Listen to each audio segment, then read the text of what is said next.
ವಿಷ್ಣುವಿನ ದಶಾವತಾರದಲ್ಲಿ ವರಾಹ ಅವತಾರವು ಮೂರನೆಯ ಅವತಾರವಾಗಿದೆ. ಇದು ದೈತ್ಯಾಕಾರದ ಹಂದಿಯ ಹಿಂದೂ ಪುರಾಣದ ಪ್ರಕಾರ ಪ್ರಮುಖ ಪಾತ್ರವನ್ನು ವಹಿಸುತ್ತದೆ. ಹಿರಣ್ಯಾಕ್ಷ ಎಂಬ ರಾಕ್ಷಸನು ತೀವ್ರ ತಪಸ್ಸು ಮಾಡಿ ಬ್ರಹ್ಮನಿಂದ ವರ ಪಡೆದು ವಿಶ್ವವನ್ನೇ ಭಯಭೀತಗೊಳಿಸುತ್ತಾನೆ. ಹಾಗೆ ಮೂರು ಲೋಕದ ಸಂಪತ್ತನ್ನು ವಶಪಡಿಸಿಕೊಳ್ಳುತ್ತಾನೆ. ಹಿರಣ್ಯಾಕ್ಷನ ದುರಂಕಾರಕ್ಕೆ ಮಿತಿಯಿಲ್ಲದೆ ಭೂಮಿಯನ್ನು ವಶಪಡಿಸಿಕೊಂಡು ಆ ಭೂಮಿಯನ್ನು ಸಾಗರದ ತಳಕ್ಕೆ ಕೊಂಡೊಯ್ದು ಕತ್ತಲೆಯಲ್ಲಿ ಮುಳುಗಿಸಿಡುತ್ತಾನೆ. ಯಾವ ದೇವಾನುದೇವತೆಗಳು ಅವನನ್ನು ತಡೆಯಲು ಆಸಕ್ತರಾಗಿದ್ದರು. ಆಗ ದೇವತೆಗಳು ವಿಷ್ಣುವಿನ ಮೊರೆ ಹೋಗಿ ಸಹಾಯವನ್ನು ಬೇಡಿಕೊಂಡರು.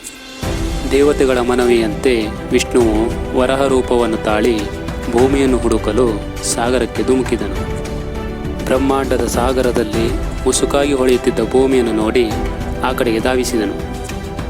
ಇದನ್ನು ಅರಿತ ಹಿರಣ್ಯಾಕ್ಷನು ವರಾಹ ರೂಪವು ಸಮೀಪಿಸುತ್ತಿದ್ದಂತೆ ಕೋಪಗೊಂಡು ಯುದ್ಧಕ್ಕೆ ನಿಂತನು.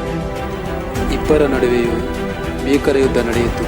ಆ ಯುದ್ಧವು ಯುಗಗಳ ಕಾಲ ನಡೆಯಿತು ಎಂದು ಪುರಾಣದಲ್ಲಿ ಉಲ್ಲೇಖವಿದೆ. ಯುಗಗಳ ನಂತರ ಅಂತಿಮವಾಗಿ ವಿಷ್ಣುವು ವರಾಹ ರೂಪದಲ್ಲಿ ಹಿರಣ್ಯಾಕ್ಷನನ್ನು ಸೋಲಿಸಿದನು ಮತ್ತು ಅವನ ದಂತಗಳಿಂದ ಭೂಮಿಯನ್ನು ಸಮುದ್ರಾಳದಿಂದ ಮೇಲಕ್ಕೆ ಎತ್ತಿ ವಿಶ್ವದ ಸರಿಯಾದ ಸ್ಥಾನದಲ್ಲಿಟ್ಟು ಸಾಮರಸ್ಯವನ್ನು ಪುನಃಸ್ಥಾಪಿಸಲಾಯಿತು.